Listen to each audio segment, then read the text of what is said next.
Hi, Alistair here from Easy Time.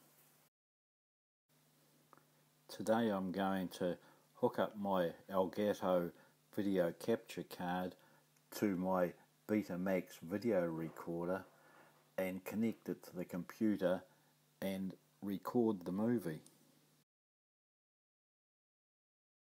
Fortunately, I have the original instruction manual and a fully working remote control.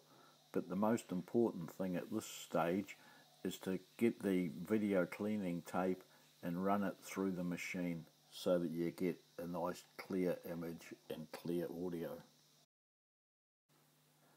Now it is just a matter of inserting the tape and pressing play.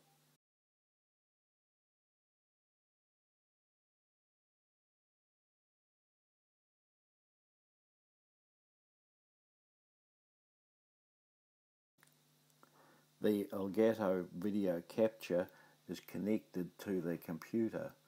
As you can see, the picture has a lot of static in it, which means generally the tracking needs to be adjusted. Fortunately, on this Sony Betamax Recorder, there is a tracking wheel right at the front of the machine, which is very easy to use.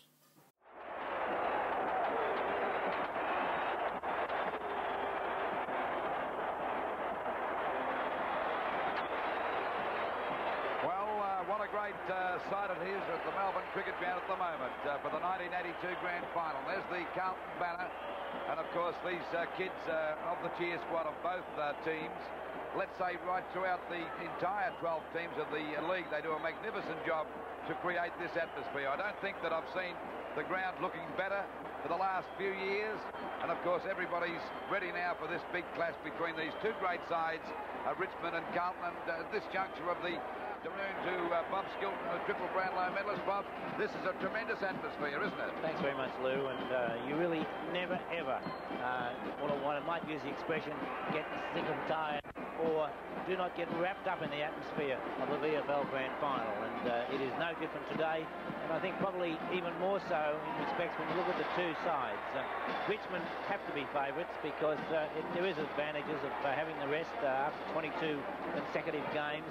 And when you look at the Carlton side, there is no doubting the undoubted talent that that side does have. And on a given day, Carlton are capable of absolutely anything. So it really is an even money bet whether or not those big men of Richmond can take those telling marks and stop that flow-on game from the Carlton side. But if the Carlton defence can really contain them, then it could be anybody's game.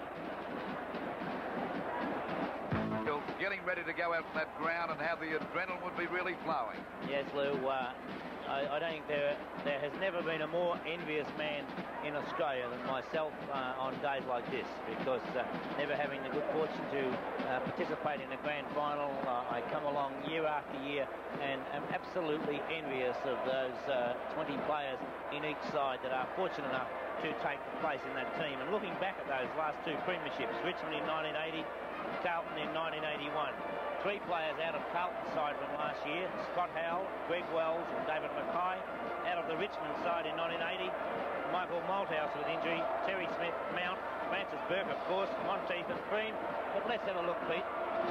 All right, Wilmot, speaking of the players, let's see who'll be taking part in this afternoon's Grand Final. A tall team with 6 players over 190 centimetres and with an average of 112 games between them. Carlton is aiming this afternoon at a record 14th VFL Premiership and to become the first team since Richmond in 1973-74 to win back-to-back flags. A magnificent defence begins with Wolf Perovic in the back pocket, Grand Final specialist Bruce Dool at full-back and rugged 24-year-old Des English in the other pockets. Mario Bortolotto got his chance on the half-back flank last week and retains his spot alongside one of football's best marks, Ken Hunter, and the game's most accomplished stopper, Curly Austin. Wayne Harms was best on the ground in the 1979 Grand Final, and he lines up on one wing with Jim Buckley back in the side in the centre. Babyface David Glasgow in his 36th game is on the other wing. Mercurial West Australian Peter Bosasto is on one flank alongside 174-game veteran Mark McClure, with one of football's most dangerous flankers, the Dominator Wayne Johnston, alongside him. Alex Marcoux ripped Hawthorn to shreds with his pace last week, and he's alongside full forward Ross Ditchburn with the versatile Peter McConville in the other forward pockets. Skipper Mike Fitzpatrick heads the ruck division with Phil Nayland ruck roving and Brownlow runner-up Rod Ashman capping off a fine following division. Carlton won't name its interchange players until immediately before the game, but they'll come from David Clark, Frank Marcazzani, Wow Jones, Robert Klomp and Ken Sheldon. The Blues are an experienced finals team with a slightly older average age of 25 years and 6 months, and just a trifle shorter than Richmond with only 4 giants over 190 centimetres.